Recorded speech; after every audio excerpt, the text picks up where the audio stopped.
if Chisom is okay with being herself, then I can be okay. Yeah, that is it. That is the name of your church. I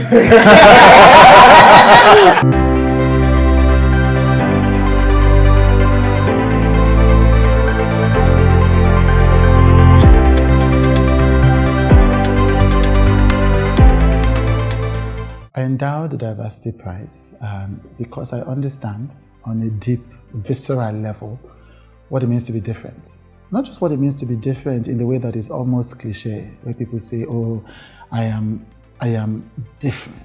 But I grew up knowing that I didn't fit in any boxes. And even today, I just finished speaking to one of my mentors this morning, and he said, look, because you don't belong on any of the two sides of this debate, you have to step out of the debate to be able to influence it. And so I thought to myself, sometimes I ask myself, before I used to think about it as a battle, this is going to be a battle I will face for the rest of my life. And then I began to know that this is the mission I will carry for the rest of my life. It's the mission for any young boy, girl, or any other gender that there is, who knows that their difference is valid, that not to be like those they see does not mean that they do not deserve to exist, to know that whoever you are, wherever you are, your being, your story, it matters. And so I thought, what is the best way that I can make this case for a country that is still homophobic, misogynistic, and deeply stereotypical and prejudiced to anyone who does not look like the perfect picture of a nuclear family in a social studies textbook. That is why I'm doing this work. And I have a very deep sense in my spirit that this is going to be something that will define the work for the next few years of my life. But today's show is not about that vision. Today's show is about the vision of the people who are the nominees for the Nigeria Prize for Diversity and Difference. They come from several sectors, including special needs, gender, sexuality, spirituality, amongst others. I will be talking to them about the work that they have dedicated their lives to in a difficult country like Nigeria. Why? Where they go from here, and the future that they see. This will be a remarkable journey in the next 1 hour. The 15 finalists for the Nigeria Prize for Difference and Diversity: Adelola Edema, Chisom Ogbumowa, Tolusha Dove Francis, Vincent Desmond, Annie Kayode Sumtochukwu, Zainab Adakole, Ezigwe Juliet Choma, Elizabeth Talatu Williams, Angel Unduka Wonsu, Michael Ernest Nwa, Mike Damon, Tobiloba Ajayi, Seda Malumfashi, Daniel Urubo, Solomon Ayodele. Right, so today we have on set 7 of the finalists for the Nigeria Prize for Difference and Diversity 2020. We have 6 of them in the studio, and we're going to be having a conversation about the work that they do, the lives that they live, and the future that they're trying to build. I will introduce them haphazardly, but in the middle is Annie Kayode Sumtochukwu, who is trying to deceive you that he's a quiet, gentle person, and I'm sure he deceived his class teachers. All those people. Just he was quiet in class, and they thought, okay, we could bully this one. He lives in Enugu, Nigeria, but he is a biologist, a journalist, an author, and a queer liberation activist, as defenders of the patriarchy have learned on social media. Welcome on the show. Thank you. Tolusha Dove Francis is a born teacher trainer, biochemist who turned, and supply chain professional who turned mental health practitioner, which is how I met you for the first time about 2 or 3 years ago. Welcome on the show. Thank you. You were nominated in the category for mental and emotional health. He was nominated for sexuality. We have Solomon Ayodele. So I remember when the judges were looking at it, like, a man for gender. I remember that debate. I can't share the details of it. But he is a boy-child advocate, a social entrepreneur, and the lead execution officer of Boys Quarters Africa. Welcome on the show. Thank you. Chisom Obumwa, is that it? Yes. Okay, good. I practiced it. Founder and executive director of the Conversation Cafe, which is a safe space for transformative and educative conversations that engender social impact. You know, your event 2 years ago, I remember coming in and speaking. I never met you before then. We met once, yes, at an event. Yes, but I never really got involved in any of your projects. And I remember that, I think whether we meditated, or there was something we did at the event. You know, we're just having this conversation. Suddenly we are like, okay, wait, we're going to practice what we are preaching. And I thought, you know, that's a powerful thing to introduce to this event. It's great to have you here.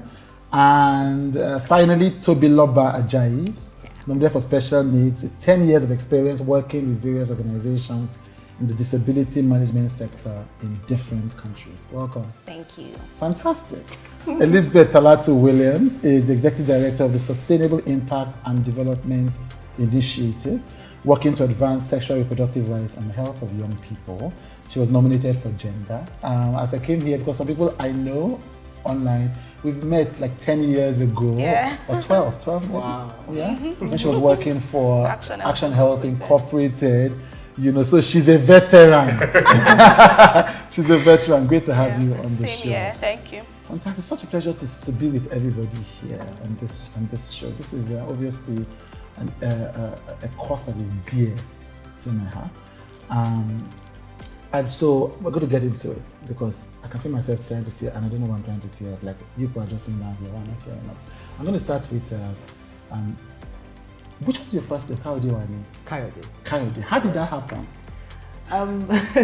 It's a name my dad gave me. So the reason was that it's a name with a beautiful meaning. Right, that's Kayode. Yes, right. It's a name with a very beautiful meaning. It means he that brought joy, or he who brings joy. Yes. So he really liked the name. Right. So there wasn't any reason to have, you know, maybe because I'm Igbo that this shouldn't be. That was just never part of the. It's just a name. Yes, it's a name. Yeah. Fantastic. Welcome on the show. Now, I want to ask you. You know, this is how I came up with this prize. I was judging a scholarship in Aba. No, you know Moahere. Okay. And that was the first time I was in Abia State. And we had the contestant come into the set, and he was very. I'm what we call, if you're looking for my ethnic city, I'm Igbo, yeah, some kind of Igbo. And this young man came into 52 finalists, I think. This young man came inside.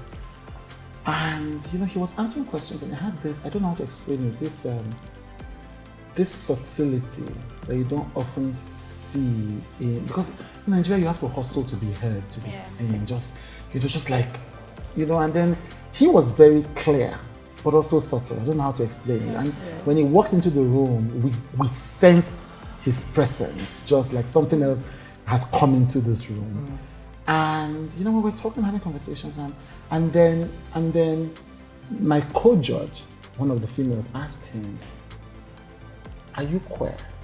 I'm like, you can't ask him. You can't ask that kind of question. Does he know who we are? Does he know whether we are sent by the government to come and be asking these questions? Yeah, but she was actually asking it from a place of good faith, and she was trying to signal that this was a safe space because she felt that if she said so, then he would open up more. And what was remarkable for me was that when she asked him, he didn't say yes, but he didn't say no.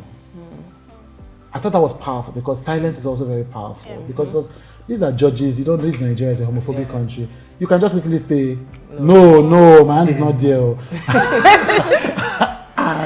and so he went, and I thought to myself, wow, if this guy, because I grew up in Lagos, but I'm like, if I was living, if this guy were queer for any reason, he was living in this kind of society, this is not Lagos, this is not Abuja, this is not Port Harcourt, this is not any of the cosmopolitan cities, what a difficult life it must, how difficult it must be for him to express himself. You don't live in Lagos. You know, your voice is very loud, and I don't mean that you're noisy, I mean that your advocacy is powerful. And you know, and it's on the weirdest of, for Nigerians, weirdest of, it's queer liberation activists. What is that? Are we in California? You know, how did that work come about?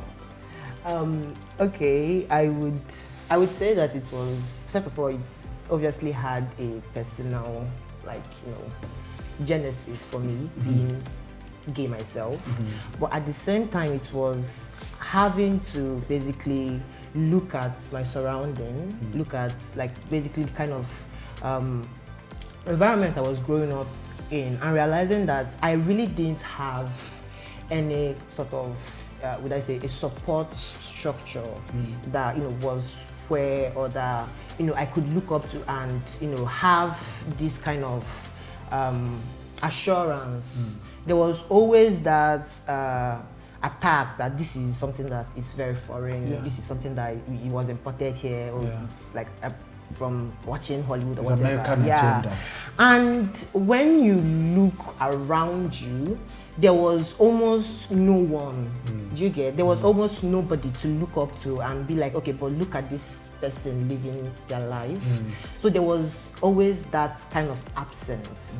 And so I kind of started, because I wouldn't say I had a coming out. It was kind of like a slow, gradual process where I basically kind of like shed, I use that word, shed all my, would I say, restrictions, basically. So it was a situation where and a part of it was the kind of like attack I was getting in school. Right. Because what school was this? ESUT. Right. So I was Enugu State University of Technology. Yes, Enugu State University of Science and Technology. Yeah. So in my school, it happened that we had this, because initially I'm not somebody that goes on notice normally, and just not even because of like being poet, because at that point many people didn't know. It was just that I was the kind of person that said things that many people just normally haven't considered before, and so I always ended up being kind of like noticed.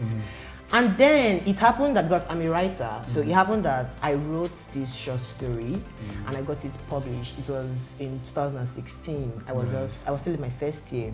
Right. And somebody found, it was actually months after I had published it, somebody found it and posted it on the School group. The school Facebook group. They put up my my account, that's my Facebook account. They put up my department, my level. So I immediately got a lot of like backlash, people bullying me, people threatening me, and I eventually had to like deactivate my account for a particular amount of time, and it went all up to the extent that I was actually attacked in school. So I was attacked in school, and that's kind of, it was this whole, because one of the thought processes that went into this was that after being attacked, the first thing I was thinking to myself was that they didn't do like much damage. This wasn't something I had to explain to somebody, and it was almost at a point where I was grateful that this attack didn't go this far. And so that was like the first kind of, at the beginning of that kind of like unshared, because the thing with homophobia and queerphobia in general is that it doesn't matter even if you aren't out. Being in the closet is, in Nigeria certainly, is only marginally safer. The violence keeps finding us in the closet. That was like one major like trigger for me about this. Like, even when you have been forced to deny yourself vehemently, the violence still didn't leave you alone. The violence would, and it was always in this kind of a way where there are many intersections to it, especially if you came from, like I did, from a low economic background where people had that access to actually harm you, and you had no recourse when that harm happened. There was no way, because if you decided to, let's say, take it to the police, for instance, you would end up being the person that gets victimized, person that gets, and then you have them releasing your information, you have them, outing you, and the school might even get involved, and you might even, get expelled and things like that. And if you decided to, let's say, involve the courts, for instance, that costs a lot of money.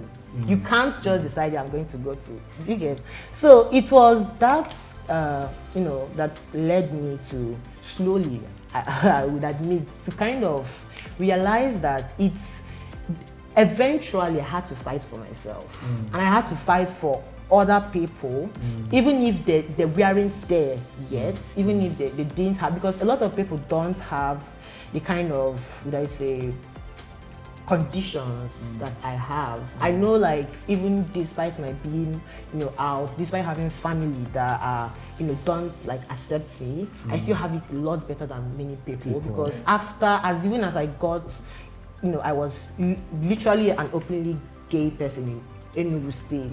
My family didn't, my dad didn't like, kick me out of the house. I didn't lose my education. That's a small miracle. I didn't. I want to talk to Tobiloba. What I remember is that, so somebody called me, a stranger got my number. No, yeah, it's a stranger. I can't remember. I said, look, I need to nominate Tobiloba, and your website is not working. After this was a real man, this was a real problem. Like, so that's when I heard about your work for the first time. I need to nominate Tobiloba. Sorry, first, I think, and I'm not exaggerating, I think, sorry, good afternoon, Chude. Like, I totally imagine Nigeria. So that was how I encountered your work for the first time. Somebody thought your work deserved to be heard. When you hear that, what does that say to you? So that's just basically, for me, it's, I wouldn't say validation, but it's comforting. It's comforting to know that whether I see it or not, people are listening. Because for a very long time, I felt like, when they say that lone voice that's just shouting in the wilderness and everybody's like, what's wrong with this one? But again, knowing that what I was shouting on and on about was not just about me, but was about the future of this nation, literally. I just can't keep quiet. So to hear that, somebody feels like, okay, I mean, even if I have to call the test and make sure that, this one gets nominated, for me, that for me is very comforting. The fact that people are finding value in this thing. And how did this work start? It was interesting because I always say it found me, right? In 2016, I was already a lawyer. I already had a master's degree in international law. And I already started working in disability space. I'd been working there for about, at that time, 5-6 years. And I went on the Mandela Washington Fellowship for Young African Leaders. And I did, so it's a 6-week academic program. And at the end of the 6 weeks, my institute does something called an impact story for each fellow. So it's basically a way to say, this is what this fellow has gained from this program. And then they put it online. And they did it. I mean, there were 25 of us in the class, and they did this impact interview for 25 people. And then they put my story, and as usual, on their Facebook page and tagged me. And I'm at work because I'm also doing the professional development experience, which means I'm interning in a US-based organization for 6 weeks. And I'm at work that day, and my supervisor calls me and says, Tobiloba, I need to give you access to Facebook because for some reason, we're getting a lot of hits on our website because your name is on it. What did you do? And I was like, me too. I don't do anything. Somebody's trying to give me a bad name in the United States of America. I don't do anything wrong. And then we go online and we find out that it's this video that has gone viral. And so she was like, it had 4,000 views in 24 hours. So she was like, what did you say? So we sat down and watched a 3-minute video. And basically, all I did was just talk about my life. I talked about the fact that if you have a disability in Nigeria, you have a spiritual problem. Because we are either, Christian or Muslim. So somebody's going to pray for you to get healed. I mean, and it went viral because parents now started hitting my inbox saying, sorry, please, where did you go to school? Like, were you educated abroad? And I'm thinking, because people are seeing fine videos. Well, it will shock you. And I was raised in Abule, I went to school in Agege. Don't even get it twisted. Because you're hearing big English. Okay. You know that it's 6 years of law that does that to you. Okay. And I was like, I went to school in Lagos, and the first person that I engaged said, so I'm only asking because the schools won't take my child. And I'm not proud of myself, but I said to her, that is impossible. You must be lying. Wow. And thankfully she didn't take offense. She said, Ma, I have proof. And she sent me letters that had been sent to her by schools saying, we don't have a space for your child because we don't take children with special needs here. And I remember that I was shook. Like, I sat there thinking, that cannot be happening. Yeah. And I mean, my inbox basically, you know how when people are basically, who has ever had like an inbox spam where you've not even finished reading and then that one comes in. and that's what's happening in my inbox. And you know, 80% of the messages are, I want my child to go to school like you. How did you do it? And I'm thinking, well, it's simple now, just take your child to school. And they're all saying the same thing. Yeah. The schools won't take my child. Yeah. The schools won't take my child. I've tried 5 schools. I've tried 7 schools.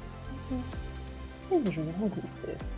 And so I remember going back to my office the next day and my supervisor sees my face and she's like, what's wrong with you? And I'm like, nothing. And she's like, no, you're not working today until you tell me what's wrong with you.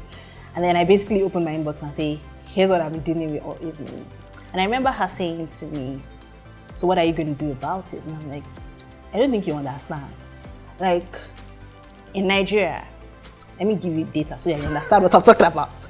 There are 30 million people that live with disabilities. Now, I'm not even going to worry about all those people. The cerebral palsy community, which I belong to, there are over 1 million children that live with cerebral palsy. Like, what? You don't understand. 1 million people. What am I going to do with 1 million people? And then she says to me, oh, I see your problem. You're thinking about the numbers. I'm like, What am I supposed to think about it? what am I supposed to think about? She goes, no, you don't think about the numbers. You do it one child at a time. So she's like, she's like, okay, so then she goes, open your inbox again, and then she's like, pick one, fix it. You have the rest of the week. This woman is crazy. In my mind, of course, you don't say that. You're a respectful Nigerian child. Yes. But I'm like, okay.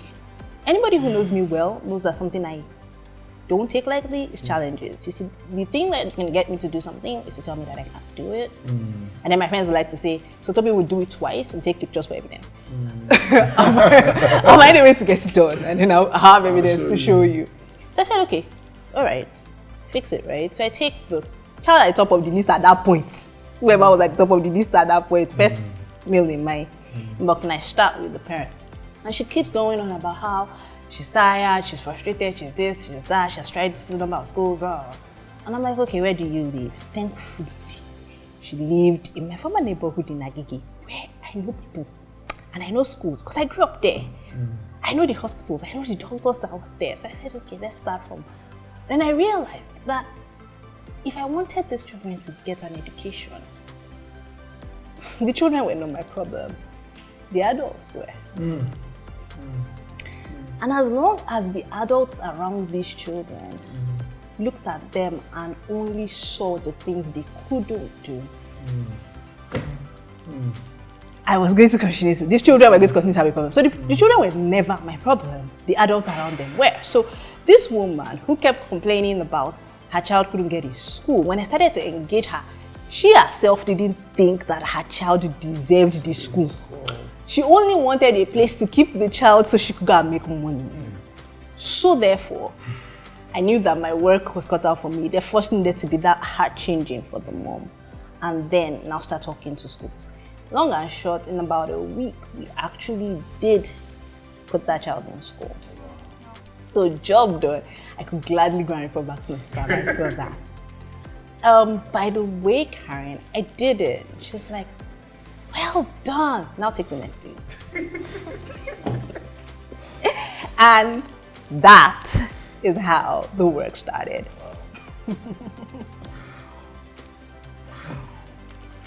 Okay, so I'm the interviewer on today's show. I swear, and I've not even started. I've just done 2 people. Okay, and I was really fighting it when you were talking. Chisom, so I met you, and you know, when you enter into a room, people take notice. Your energy, your yes, and but then at the same time, it's not an energy that overwhelms. It's not an energy that frightens. It's not an energy that says, "Oh, space is crowded." It's an energy that says, "You know what? Let's talk. What is the thing that's doing you? Let us talk about it."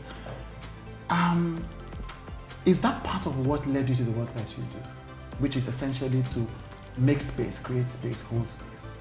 Which is a very weird thing. Like imagine if I was doing this interview like 5 years ago, and I said, "Oh, so what she's trying to do? She's trying to make space, hold space." Like she's an interior designer. Valid question. Yeah, so Hey, hold on, I need water. Please, can I have water? Okay, please, can she have water, please? Okay. But while we wait for that, I'm going to start. First, I'm just going to say, Father, lead me as I start to talk. Because when I was coming here, I just kept saying, I just want to speak your heart, and I want to speak from the depth of my being. And it's not a lie what you have said, because I'm going to give back-end stories. But now, in becoming and in knowing who I am, and in questioning the person that I am in totality, right? I've come to realize that this is who I am. This is me, an overflowing river. This is me. Do it if you want to do it. This is me, a healing tower. And this is just who I am. And so there is no Chisom, the conversation cafe. Chisom, the girl, the extra girl. Chisom, the girl in her space, and Chisom, the person who wants to hold the space. This is just who I am. And back-end stories to being all of this and getting here in answering your question, it's because I've had to experience the different segments of me and realizing, oh, how does this all fit into how I bring other people? I love people. I love love. I love life. I mean, this is why I'm alive, you know? I love vibrancy. And that's what I want to feel. That's what I want to see. That's what I connect. Connection is key to me. And if I'm not in the space where I can connect with you, I have to do something about it. I have to open the door if the door is closed. So, you've been, again, like I said, I met you 2 years ago, I think, 2018, and you were talking about mental health. And I think you were representing Mani at an event. Mani is Mentally Aware Nigeria Initiative, and doing incredible work when it comes to mental health awareness and practical support, And what I liked about you was your ability to break this down, and you enjoy teaching. It's just like, and people that you give the microphone, they hold it too much, and like, okay, give me the microphone back. But with him, you're like, oh, I wish there was more time, And so you talked about this so passionately, and over the last 2 years, mental health has become at the forefront of the cultural conversation, if not the mainstream conversation. I don't see any change in governmental attitudes. I don't see any real change in economic attitudes. I don't see any real change in corporate behavior. I don't really see any real change in traditional institutions. But culturally, young people, they know about mental health. Educated, upwardly mobile young people with access to the internet, we have to say. And I think that's because of the kind of work that people like you have done to explain it and to make people see psychiatry, psychology, therapy as a credible career path. All these big English I just spoke, was that why you got into the field in the first place? Okay, so I think I would like to borrow from what Chisom said. I thought so. It was a function of God finding me. So I wanted to study medicine, and I'd always dreamt of attending Unilag. I'd grown up in the north. I lived in Sokoto early on in my life, and Lagos became a complete switch for me when my family moved to Lagos. We were poor. We were very, very poor. Several times I was chased out of school because my father couldn't afford school fees. The only car that we brought in from Sokoto became a taxi where we drive from Mago to Sene. My mom was selling beans at Mushin. She's late now, And I grew up with all of that, and I said I wanted to study medicine because I didn't just want to hear people talk about illnesses. I wanted to get dirty and work with people. And I had this lofty idea there that I was going to become the chief medical officer to the Queen of England. It was just but I was scared. I was scared of math. I was scared of the science class because everybody had told me chemistry is hard, physics is hard. Chemistry is hard. And so I went to the arts class. That okay, you know what? I'll be a lawyer. And my life changed. Second term SS1, my mom stopped me from going to school, and by the time I was to go to another school, I was to start SS1 again. But my mom said I should start from GSS3. That was a turning point for me. Because I had friends that I knew were supposed to be classmates who were now in SS2 and I was in GS3. And I was going to change from wearing trousers to wearing shorts. But it's a time in my life that I'm glad came. Because by the time I was moving to SS1, I remember my father calling me and said, so now, what exactly do you want to study? And I told him medicine. I was like, are you sure? There's chemistry, there's physics, there's maths. And I said, it's not that after buying all these textbooks now, because there's something about my father, I may not be able to provide as much as you want in terms of luxury and all. But the books, he would always buy the textbooks, So he went, bought this chemistry textbook, and from day one, I started chewing this book. As at SS1, I had finished Ababio cover to cover. Really? Because I enjoyed it. Ababio cover to cover for those the uninitiated. That scatters people's sense of self. So I loved chemistry. I had that, although that is a Lambert, and then I got several chemistry texts and I was teaching people. And I finished SS3 and YX said I failed chemistry. I love how that's why In fact, it was so serious that my chemistry teacher couldn't understand. And said, you know what, if they want you to write this exam again, you will. And I felt, look, there's no need.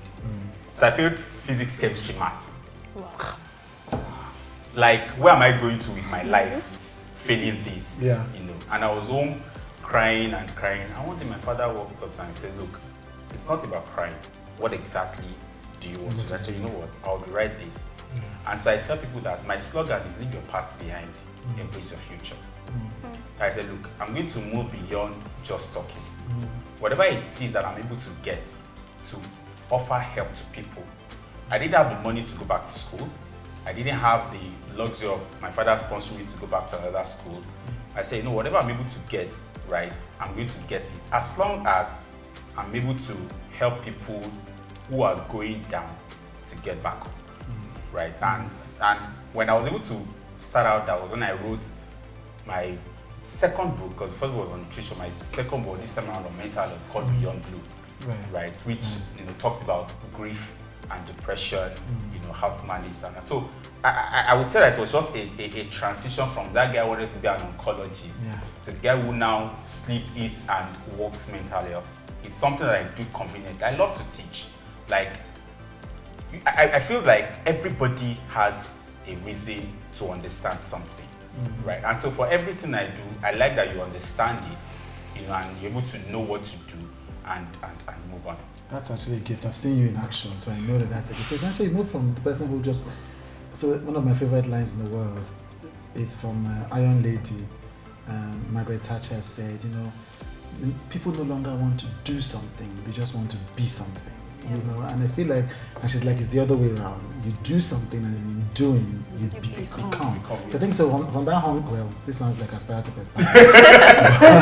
From that hunger to just do something, solve a problem, meet a need, etc. Then it's not that I want to be an oncologist, more than there's a problem I want to solve, and I feel like I have the position to do it. Thank you. Elizabeth, so you've been in this field for for a while. Yeah? That's true. And so you've seen it move from, I mean, even though Action Health Incorporated did a good job of at least trying to mainstream this issue, and it's a big operation with, you know, a lot of impact. But you've seen the battle for especially women's bodies. Yes. So, yeah. Move from the fringes to at least, in terms of mouths, Yeah. to the mainstream. Yes. Yes. Can you how can you tell us about your own journey, you know, in that period of time? Okay. So I would say that I stumbled into the development sector by mistake. Yes. So it wasn't the whole, oh, I'm passionate, or I want to make change happen and all of that. But a lot of people are always shocked when I say that. You know, I think it's powerful that you say yeah, that. but then that's the truth, because I didn't know what development sector was. To me, it was a non-existent sector that I didn't know existed. And I just knew that while I was growing up, I was this girl who always wanted to, you know, help somebody or solve a problem. And so throughout school, I was the head girl throughout school.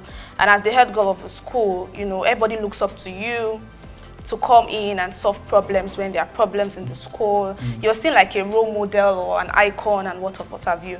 And even amongst my friends, I'm this person who is very open, and it's super easy for me to connect with people. So when my friends have issues with their relationships and things like that, they would always come to meet me, you know, and in one way or the other, I'll provide advice, I'll provide counsel. But at that particular point in time of my life, I didn't know what I was doing. You know, I didn't understand what it was. I never even knew there was a term for it called counseling, called, you know, and things like that. But then I just knew that I had certain knowledge that could help somebody else, and I was willing to use that knowledge to help that person. I come from the north, Kaduna State, but I was born and I grew up all my life in Lagos State. My dad was a security guard, God rest his soul, he's late now. My mom, an hairdresser in the house. So it wasn't easy growing up. 3 square meals a day was a luxury. But one thing that my father always instilled in us and thought was extremely important was the fact that all his kids had to go to school. And so even though we couldn't eat the best meals, we had the best uniforms.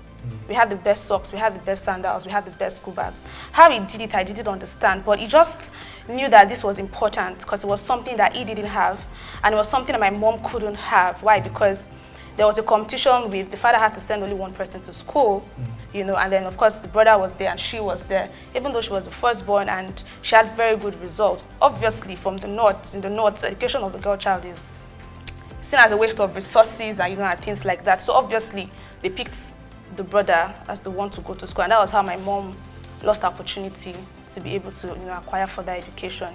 And so for us, it was something that was extremely important. And so education for me was like the beginning and the end. It was something that I wanted to see till the end.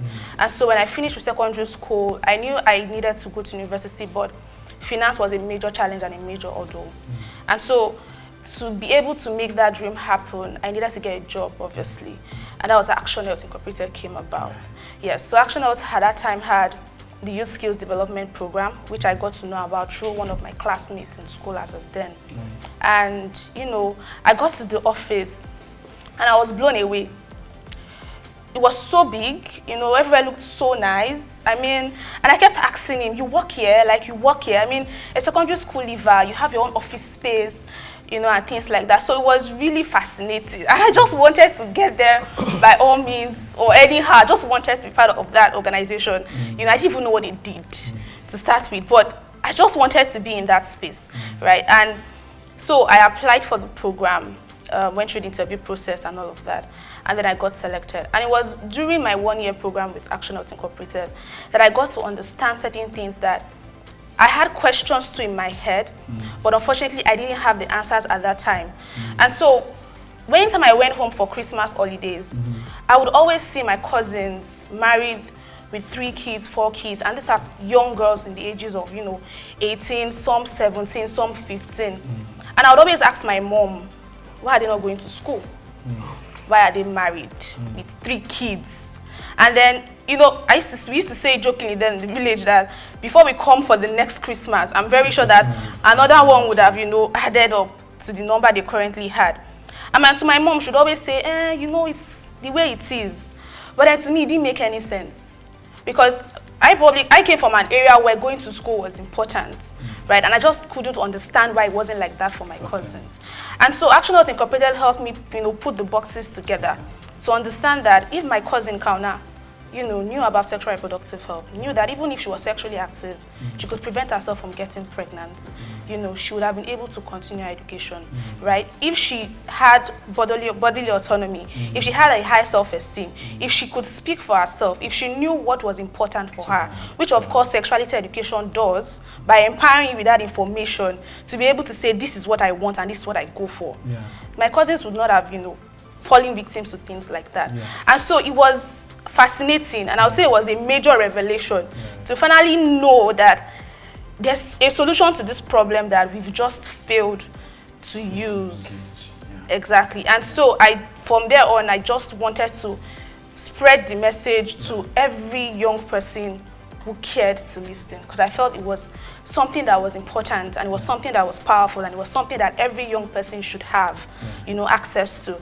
And so I worked with Action Health Incorporated. I got admission into school to study accounting. While I was in AHI, I already wrote JAMB and I'd gotten in for accounting. But then, of course, I later realized I never wanted to study accounting. It was the whole issue of, when you're in school, your teachers just tell you, what subjects do you like? At that time, I liked accounting.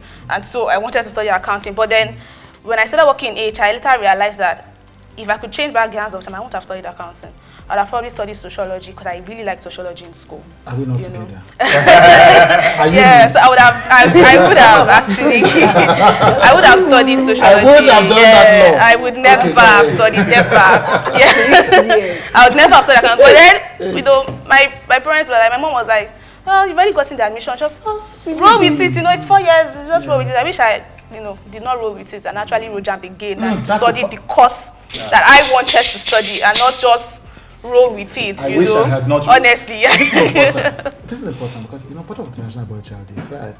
And then, when I got invitation, I'm like, boy child. I'm not going to do it. These are men trying to inculcate men on how to be men, in Nigeria. And so, when I was not reading it, and I thought, wait, so somebody is doing this. This is very interesting. This is like, this is pushing norms, it's pushing boundaries, etc.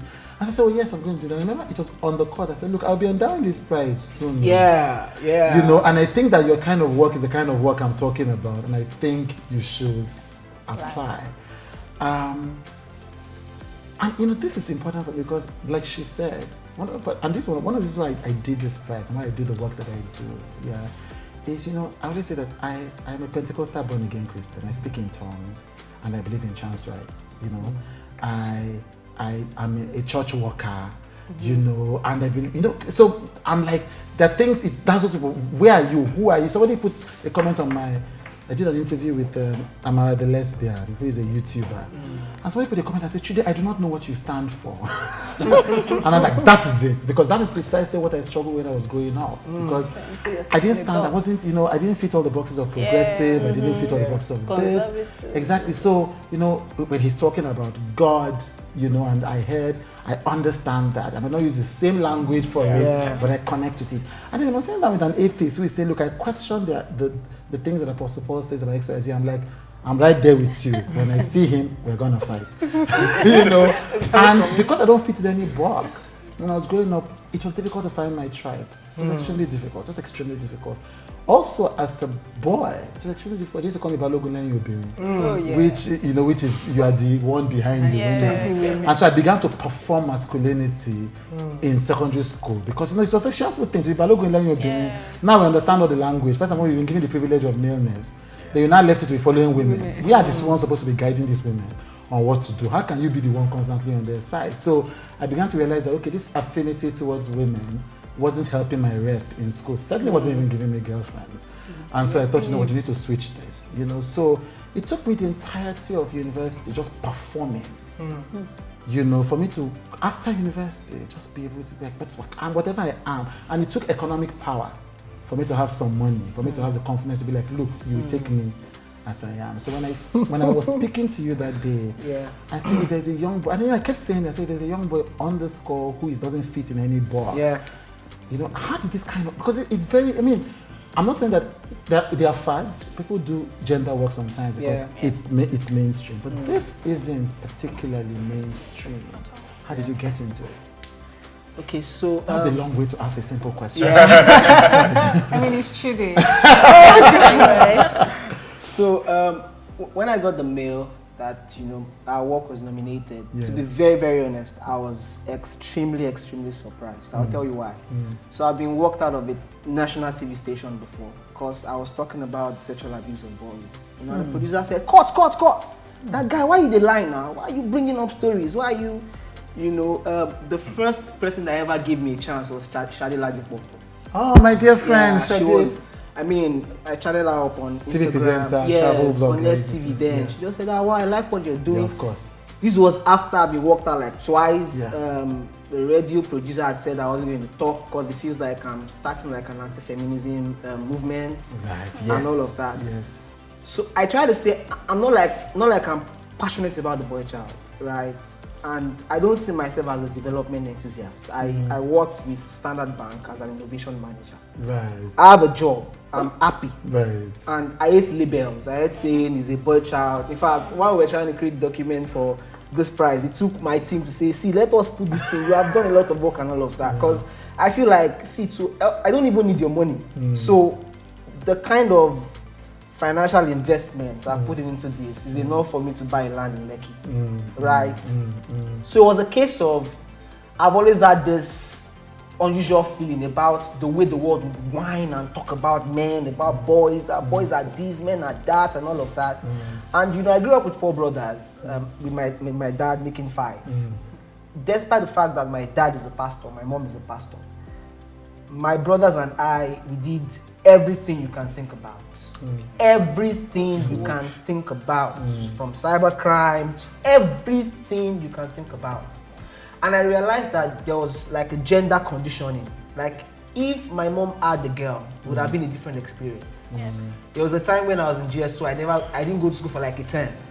I was out of class. My mom didn't know, but the moment my mom discovered, our response was like, okay, I'll live life. So there's an assumption that boys will be fine, men will be okay. And it has created an ecosystem of angry trauma. And I tried to be careful with my use of words. We've sort of graduated a lot of boys who are confused, angry with the system, with themselves, with their parents, with the world, because there's this assumption that, oh, you guys don't worry, this is life, get into it. We teach a girl how to talk, how to walk, how to dress, how to kneel, how to cook, how to address people, but you never teach a boy how to do all of those things. And we just assume from the blues that a boy will become a man and become a responsible father. So it was a case of just me living my life, writing about it, talking about it. I've never been someone, I hate, you are the founder of something, you are the lead executive. I don't like those stuff. So I was at Babcock University 2016. So while the then governor of Ogun State was presenting the prize, the best prize in this a girl, best prize in that a girl, this one a lady, this one a lady. That like 99% of the gifts went to the girls. And the man just stopped and said, "What is the problem with our boys? What is the problem with our boys?" And at that moment, it was like a veil came off my face. Like, guy, there is something more to your life than working in a bank, making money. Honestly, Chude, I'll be very honest with you. I'm not trying to change the world. I'm not trying to say, I like my life the way it is. I have my mom, my dad, I have my brothers. I want to just live my life, do the little I can do, give, support. There are great guys doing great stuff. You can give to them. I don't want to put my hands in, NGO, you are starting something. So it wasn't it for me. So at that point, I knew we needed to do something. I just want to make that point that, boys, the males, they have inordinate amount of privilege. So we're not doubting that. But, there's no question about that. There's no even comparison. If you're doing an oppression Olympics, men are going to lose. They're going to lose quickly. But I think that your work is risky because you constantly stand the risk of being misunderstood by two sides. Yes. Agree? Correct. Even the men you're Yes, advocating. so the progressive people are just looking at you and like, I'm waiting for you to say one problematic thing. It's just like I'm waiting for you. So it's risky and it's all, but that's where real change happens. Real change happens at the edges, at the fringes, at the places where culture is submerging. Yeah. So I want to come back to Coyote. So it's in my mind. I'm like, it's like, you know, the song Tochukwu is always interfering with the Coyote. You know, and I want to ask you 3 questions in one. Oh, wow. So we need to finish up. I don't know, and I feel like because even while his work is risky in theory, your work is risky in real life. Let me tell you something. I had dinner with BC 2 days ago. Yeah, he was in Nigeria doing something. And I was the producer of New Dawn with Funmi Yonda when BC became the first person to come out on national TV in Nigeria to talk about his sexuality. This was 2004. I was the producer of the show. And I was telling the BC, I said, this is 2020 and nothing has changed. I couldn't put the interview of, I couldn't put his interview, I did an interview with him as part of my show. I couldn't put it on TV because it violates the broadcasting code. 16 years after. You know, 16 years after, we still get the same reaction in many mainstream spaces. When I remember coming out of the studio and we just finished doing the interview and nobody wanted to come near BC. Wow. In the NTH and 10 studio interview show. It's just like, they're treating him as if it was disease. And I was just thinking to myself and thinking, I hope I have not destroyed this boy's life. I hope I have not destroyed this man. I hope I have not destroyed this man's life.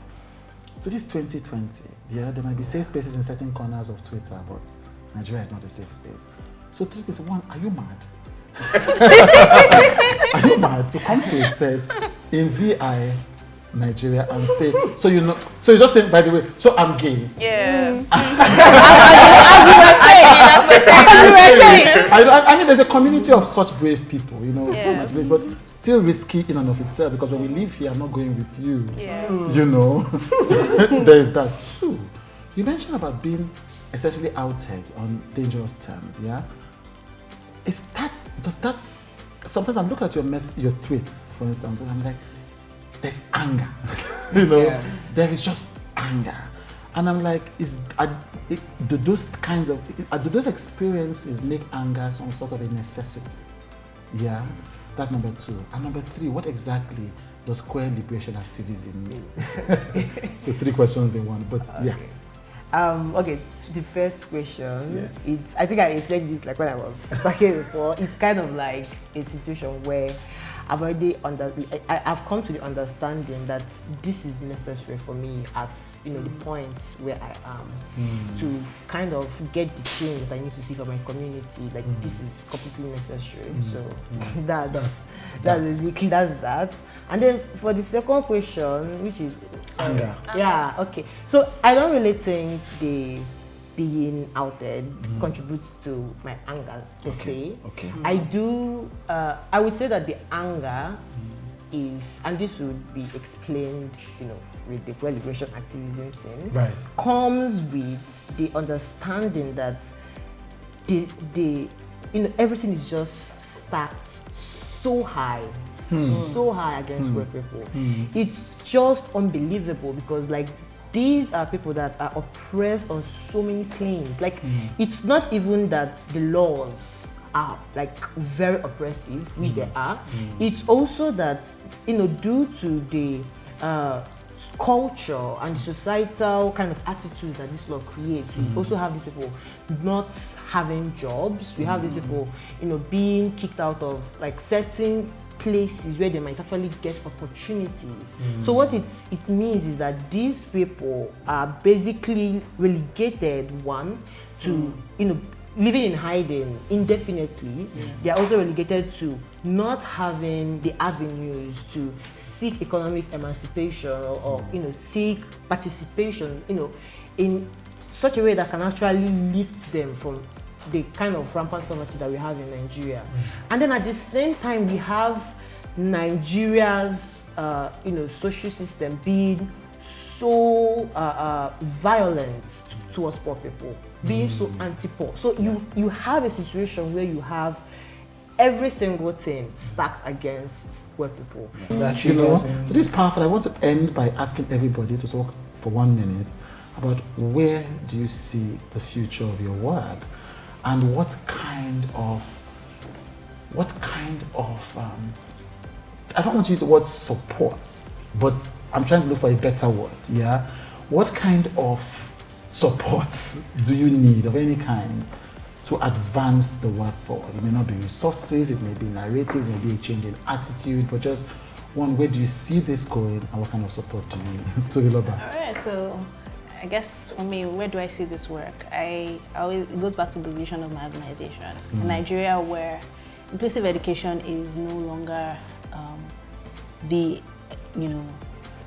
very special thing that it is, but it becomes the norm. So it becomes the first choice instead of like the special choice. And I honestly have like a 10-year plan to see this happen. So left to me, I've got 6 more years. Right. So this plan on your side? Yeah, it's not on my side. So it's just just kind of like my own 10-year plan. And I kind of see it happen. So that's kind of where I want my work to go. I'm very clear about that. Now, what do we need? It's a lot of things. It's allies. Preach. So alliances, people who will deliberately, choose to see people with disabilities and not just see disabilities before people. Because when you do, I'm pretty sure every single person in this class of the Diversity Prize sees people with disabilities differently today. Yeah, I spent 6 days drumming inclusion into their heads. Yes, and so we need allies. People who will stop and not, because every single time I see someone talk about, so it's Christmas and somebody's saying, we need to pick a home for the disabled and go and give them food. Eating before me. I go, Yeah. where we get to educate. Where do we start from? Where do I start? So I wish you saw people instead of seeing just the disabilities that they have. Because when we have allies, my work is going to be done. Why? If Chude, for instance, sees people before he sees a disability, I will not have to start advocating that Chude should build an inclusive office. So I won't be saying, Chude, so your office needs to have ramps. He's going to do that because he sees the value of the person on the wheelchair and not just the wheelchair, right? And so all of the noise we make will actually not need to be made if we do have allies, people who see and not just disabilities.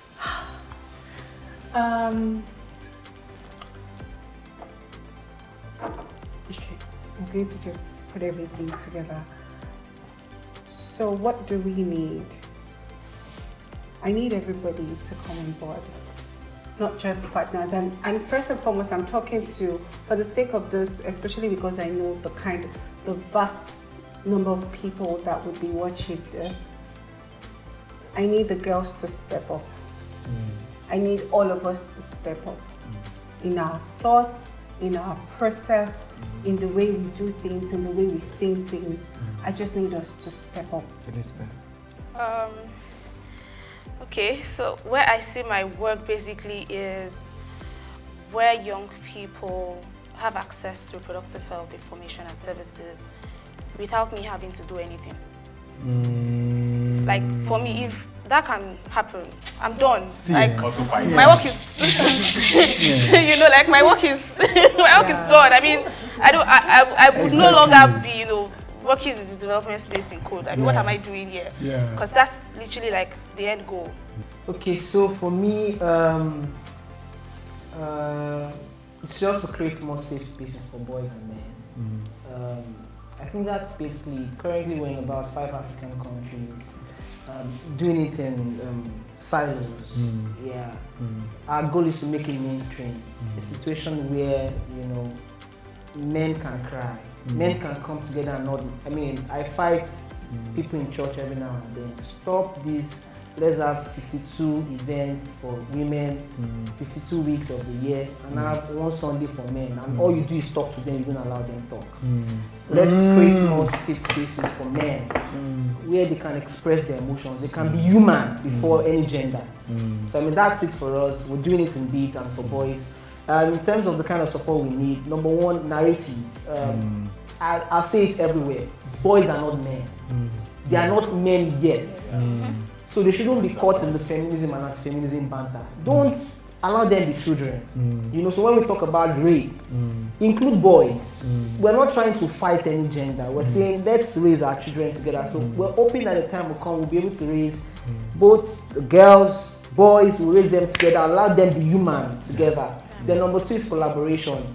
With the work we're trying to do in 2021, we're trying to set up like a hub. I mean, there's a lot of collaboration we're going to be doing. Tolushe, you know, I've been having conversations with Chisom. You know, we're going to be doing a lot together. Mental health, the girl child. We need women to come and talk to these boys. Let them understand what it means to go through menstrual cycle. You know, it should help them understand what they go through too and create some form of empathy in them. So that's basically for me. So, like we said, do better, think better, and be an ally. Yeah. Thank you. Thank you. Thank you. Thank you.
It's the moment that I personally have been waiting for.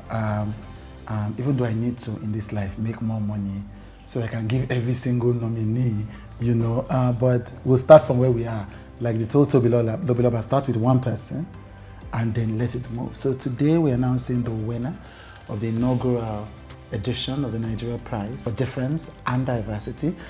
We had 15 finalists. We got the 7 top finalists from that process in several categories, including gender, spirituality, sexuality, special needs. And the winner, this prize is presented by, in conjunction with WineNigeria.com and endowed by myself. And so the winner of the first edition of the Nigeria Prize for Diversity and Difference is Tobiloba Ajayi. Tobiloba Ajayi, special needs. Tobiloba has had over 10 years of experience working with various organizations in the disability management sector in different countries. She holds a degree in law and was called to the Nigerian bar in 2008. She also holds a master's degree in international law. In 2017, she launched the Let Cerebral Palsy Kids Learn Foundation to promote inclusive mainstream education for children with cerebral palsy in Nigeria. To date, the project has provided support to over 350 children and their families and enabled about 75 of these children to access inclusive education. The prize is endowed for 1 million naira and is presented today by me and Yinka Seth to Tobiloba Ajayi. Congratulations. Congratulations. Congratulations. Fantastic. Thank you so much. This is dear to my heart. It's dear to my spirit.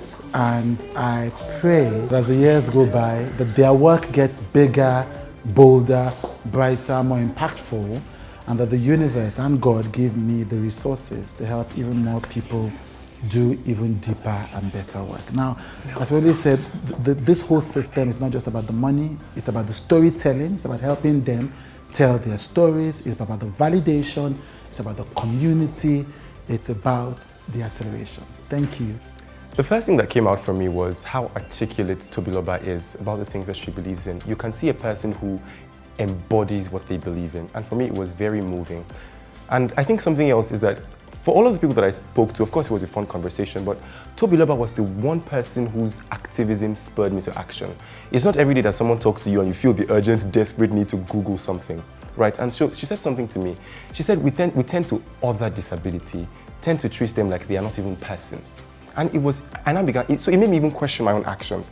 And then, it just made me explore so many forms to it. It was from Tobiloba that I first learned that disability is not necessarily about people who just can't walk, right? It's broader than that. People who have learning issues, all kinds of things. And it also, I think it taught me the need that we all have to start to make adjustments, not just on paper, not just on policy, but make adjustments with architecture. She spoke about how people who use wheelchairs don't have enough, very many buildings don't have ramps. And so it made me question how society is and all the ways that by myself I can start to, how do I put it, put her activism to work. I'm a huge fan of Tobiloba, so that, let me put that for the record. And because she's doing an amazing work. The work in special needs field is very broad. And Tobiloba is able to meet the needs of different people, different kinds of people. So she's meeting the needs of children because she's setting them for a better future. She's meeting the needs of parents, creating a safe space for them, creating a leverage for them to have hope for their children and to create a better life for their children. And of course, she's also working with professionals or stakeholders, people that have an impact or can have an impact in the lives of these children with cerebral palsy. So definitely, and I think the beauty of her work, and now that's how it is generally with disabilities, is, so yes, she's working with children with cerebral palsy, but she's also, through that initiative, she's meeting the needs of children with other disabilities and interestingly adults, because she has to, by being herself, being someone with a disability herself and speaking up, she's definitely representing a community, being a voice for that community. So adults like her who don't have the opportunity that she has somehow have a voice for themselves. It's interesting and humbling that the rest of the class kind of voted me to win the prize. Because I remember sitting in class when we started the fellowship, and I remember doing a post for Instagram saying that sense of pride in being a young Nigerian is back. Like just sitting and listening to these 15 people and hearing the amazing work that they do in all the spaces that they work in is just really mind-blowing, and it just makes me really excited to be a young Nigerian because I'm reminded that I'm not crazy and I'm not the only person who's deciding to challenge the norms and make change happen. So I really, really felt like I was in the class of amazing people, and truly all of the finalists are amazing, amazing people. The work that we all do, we're just all talking about it today, how we needed to have our own safe space because we're too busy creating safe spaces for people that we forget to create safe spaces for ourselves. And so I really, I'm really, really humbled by all of the work that they all do, and I'm looking forward to all of the intersectionalities between, the work that I do in disability and the individual spaces. Well, it's still a bit surreal, so I'm still trying to process it. Okay, I honestly did not. I remember that when we finished the fellowship and I was speaking to Tobiloba, who's my friend and who also is a finalist for this prize, I said to her, oh, I've already gotten my own prize from this entire fellowship thing. That for me, I always go to fellowships for one thing. I go to it for the people that I'm going to meet, because for me, those are the biggest gifts that a fellowship gives me, that I really don't expect to win anything, because the work that I do, number one, isn't glamorous, and I do not I don't follow the trend of objectifying people with disabilities. I so much believe in the dignity of all of the families that I serve, and so because it's not glamorous work, I'm not necessarily expecting to win. So the fact that I've won is still a bit shocking. Now, when people say you've done a lot of work, I just think about it like, well, maybe I've been doing this work for almost 13 years, but it always just feels like, okay, there's just still so much work to be done, and I just keep going. Okay, so I don't know, I'm trying to compare it to, okay, if you compare it to maybe 20 years ago, we'd say we're getting better. On some levels, I also think that we retrogressed as a society. And here's why I say so. When I was growing up in the early 80s, right, while people did not understand disability, and there was discrimination and there was stigma, it wasn't as bad as what as what kids these days have to face, right? I remember when I started the work that I do in education for children with cerebral palsy, the first parent who reached out to me, I told her she was lying because I could not envision in Nigeria where schools would turn back a child on the basis of a disability, because it was not a norm when I was growing up. But somehow we went from it not being a norm to it becoming the order of the day, and then we're having to go back to what we already used to do. Only that, we're now starting back again now with experience. You see, back in the day, schools didn't discriminate against children, but they didn't necessarily make accommodations for you either. They didn't necessarily provide for your needs. They were like, okay, if you want to come, but we're not going to shift any grounds to make you comfortable, right? We'll just do the basics, and if it doesn't work for you, your problem. Now, and then we went from that to don't even come at all, and now we're going back to, okay, we now want to create an environment that works for you but also works for everybody else. So I think that we're now, in the last couple of years, we are now really moving towards real inclusion, where we're beginning to see people with disabilities as people who contribute and who have something to offer, rather than people who are just there to take. Are we where we should be? No. But, does change happen overnight? No. When people do this whole comparison of, oh, the US does this or the UK does that, I remember telling a friend of mine that, look, the US has been an independent country for over 200 years, but they only have 35 years or thereabout of the Americans with Disabilities Act. It took America over 150 years, literally, to get to the point where they had legislation that the whole world now wants to celebrate and emulate. Nigeria has been an independent country for 60 years? So really, I think that we're poised to skip a generation, and we are already doing that. The things that we have gone, the thing with other countries going ahead of us is that they've given us a template to follow. A template we can, and I'm not saying copy and paste, no, a template we can learn from and adapt for our unique situations. And I think that we are poised to skip a generation in disability inclusion. And I think that we will get there as long as we continue. And the truth is that it's not by waiting for government. It's by each of us being allies and speaking up and then creating the change in our spaces. What I've learned is that when government sees that this is where society is going, they can't stop a moving train, so they will join you eventually. Because the truth is, we cannot continue to look at disability from the lens of charity, which has always been my problem with, disability work before I got into it mainstream. It was the fact that it was always from this lens of let's help the underprivileged. As long as we continue to use that lens, people will continue to be tokenist about inclusive movements. But when people see that in being inclusive, their market expands. So, for instance, now that I know that, oh, okay, this place is accessible to a person with a disability on a wheelchair, next time somebody asks me, where can I find an accessible whatever in VI, I'll be able to say, oh, I've been to this place and it was accessible. That's money in their pocket.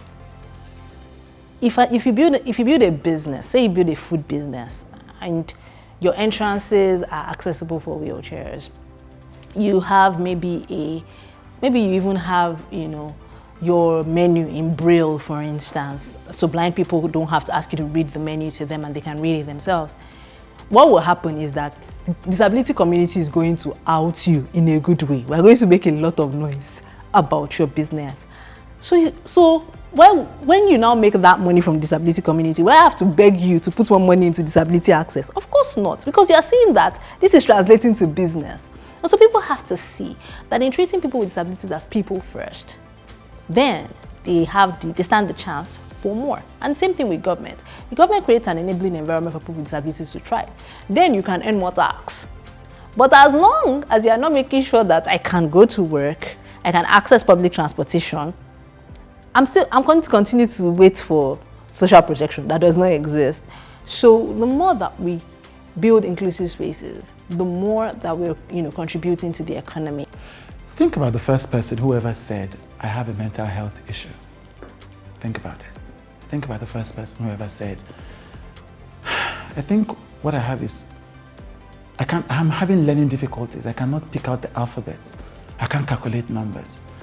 Think about the first person who said, you know what, my hair is tangling differently. Do not sort it out. Think about the first person who said, look, there is this thing I'm doing. It's called speaking in tongues. And I'm going to be saying words that you cannot understand for the next 30 minutes. Think about how the people around them must have reacted. You are indulgent. You are stubborn. You are selfish. You are trying to make life more complex than it is. Now, think about those who created and held space, who said, I don't understand what you are going through, but let me try and follow you on this journey towards understanding. It is because of those people that we have named several mental and emotional health disorders.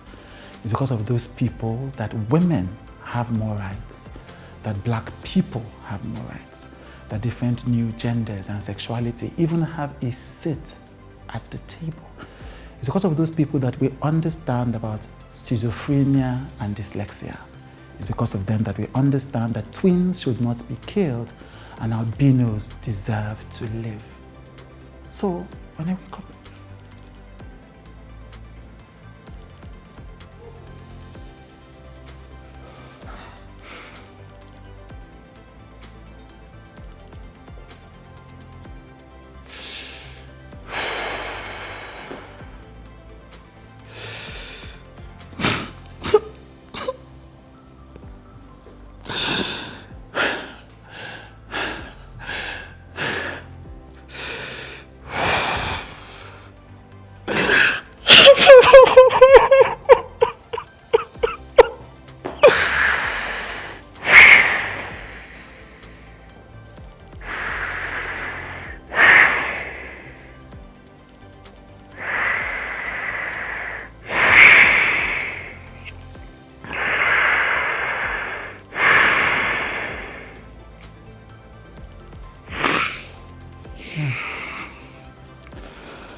when I wake up every morning, I ask myself, what kind of person do I want to be?